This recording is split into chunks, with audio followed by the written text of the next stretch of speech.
you know, from outside, I have heard personally a lot of derogatory remarks made about women by some government officials, and calling a journalist what she was called, calling women in describing women in a very derogatory way just for political opposition or expressing different views. How concerned are you as a parliamentarian and as actually a major leader in an opposition party, Are you facing that on a daily basis?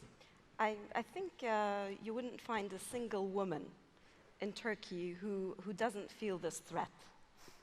So it's not who you are, it's actually your female identity that creates this threat itself. So yes, I am concerned. Hence my role in politics, because as you said, this actually starts with the language of politics and then falls into the society and becomes a phenomenon that affects pretty much everybody in the society. So it's not a political issue alone, it really becomes a political issue that becomes a societal concern at the end of the day. So I've been in politics for around 1.5 years now.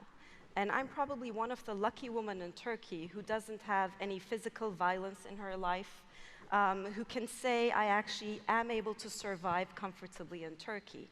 But I also was actually exposed to this language myself, because I was defined as the politician who wears skirts. I don't think any male in politics is defined by what they wear.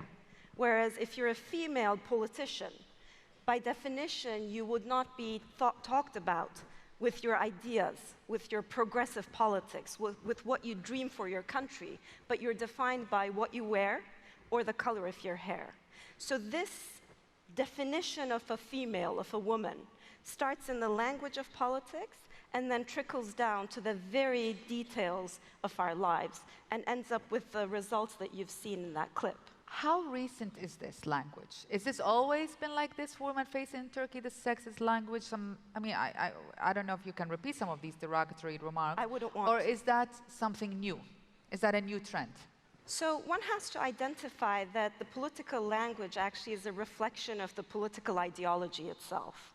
And this political ideology that defines today's very derogative anti-female language is the Islamist radical views that this government holds.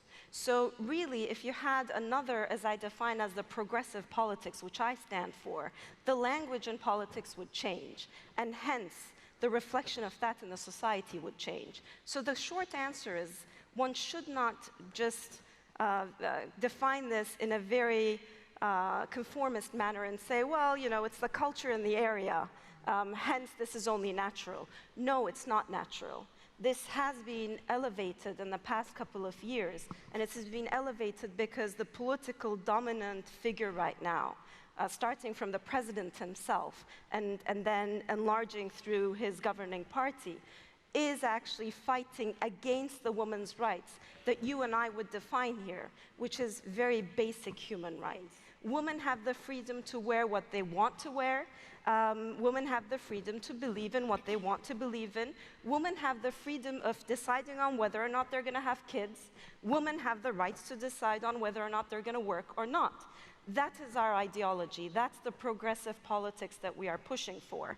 The reason I said the solution lies in politics is because there was a recent survey which showed that 80% of the public in Turkey don't want their kids to play with kids from families who voted for other political parties.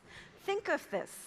You decide on who your kid is going to have a play date with based on who their parent voted for.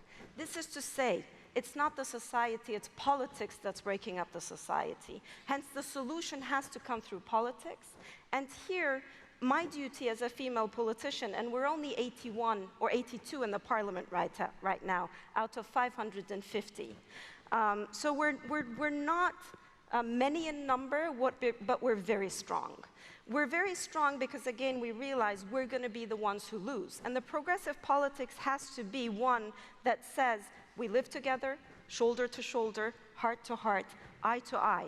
And this is going to start with a truce between those who are different. We might be different in our gender, we might be different in our ethnicity, we might be different in our beliefs, but at the end of the day, We're humans, and that's what we have to fight for.